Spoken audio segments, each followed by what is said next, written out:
This past June of 2023, a group from our church, led by Pastor Audrey Gunn, went to Trinidad and Tobago in the Caribbean. Trinidad and Tobago is the southernmost island in the Caribbean, roughly the size of New Jersey, so it is rather small. It is only 6 miles away from Venezuela, which is in South America. The capital of Trinidad is Port of Spain, because Trinidad was colonized by the Spanish in 1498, a few short years after Columbus discovered America. It was then taken over by England in 1797, which is why English is the official language of Trinidad. Trinidad finally became free and got its official independence in 1962 and became a republic in 1976. Trinidad is a beautiful place with so much lush vegetation, beautiful beaches, and wonderful, diverse people. There are people of many religious backgrounds living in Trinidad. The scarlet ibis is the national bird, a very beautiful bird with red colors in it. And the endangered leatherback turtles make their nests in the beaches of Trinidad. Now, something interesting that we saw while we were there is that we got the opportunity to share Jesus in a big event. We went and visited a local church, and they allowed us the opportunity to have a big day event where lots of kids from the area were invited to come for free to see dancing and worship Jesus and hear the gospel, maybe for the first time. And an altar call was given, and many children stepped forward to accept Jesus.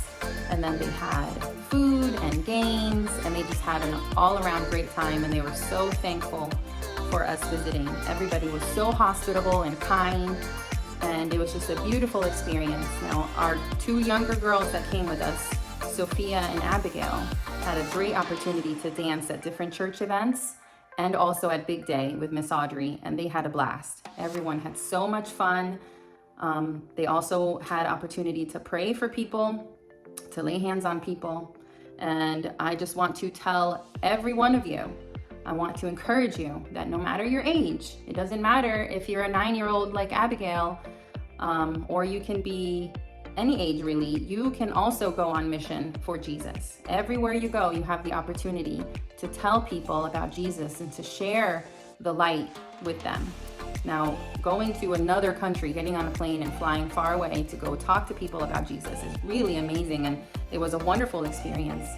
And I encourage each and every one of you, if you have the opportunity to go, to do so, because it is wonderful to get out of your comfort zone, to see different places and eat different foods and be around different people and see what a diverse and wonderful world God has created, and just marvel at his creativity. He made the world and everything in it and all of his children, and he loves each and every one of us, and he wants the whole world to know about him. He wants everybody to know. And how are all these different people going to know about Jesus? Through you, through each one of you sharing your story and sharing Jesus with the people that you meet.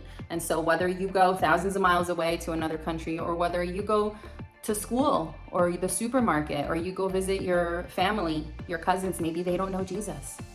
You can show them Jesus with your actions, and you can tell them about Jesus. You can tell them about all the wonderful times that Jesus has showed up in a big way in your life. A lot of times people don't know about God because they haven't ever had anyone tell them of all the wonderful things that he's done.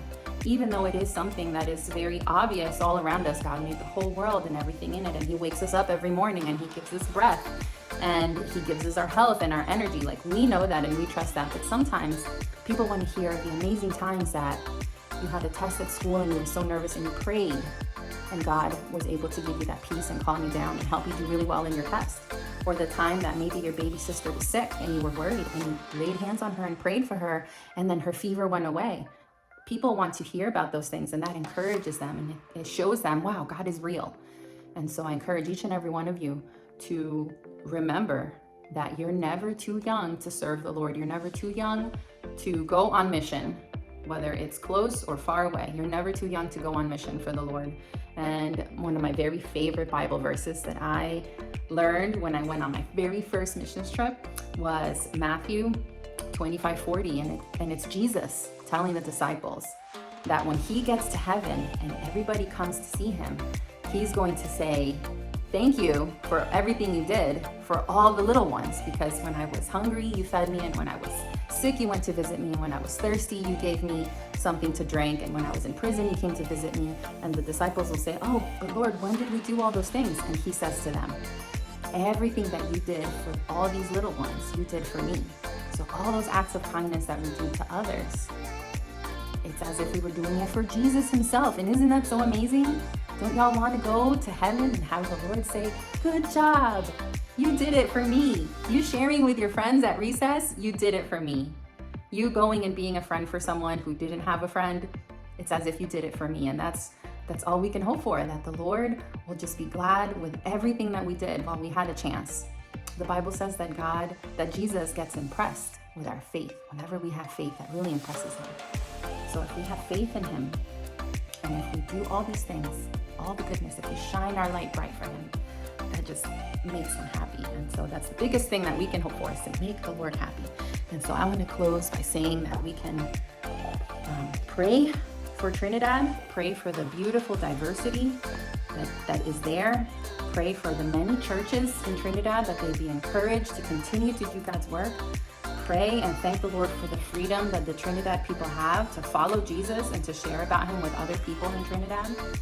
And then also just ask the Lord that he help everyone who lives in Trinidad to get along, to live together in peace, that the government will be fair and wise, that it won't matter if people are rich or poor or what background or religion or political affiliation they have. Pray for all the leaders in Trinidad. Pray for all those who call themselves Christian to really get to know God and live a life that pleases him.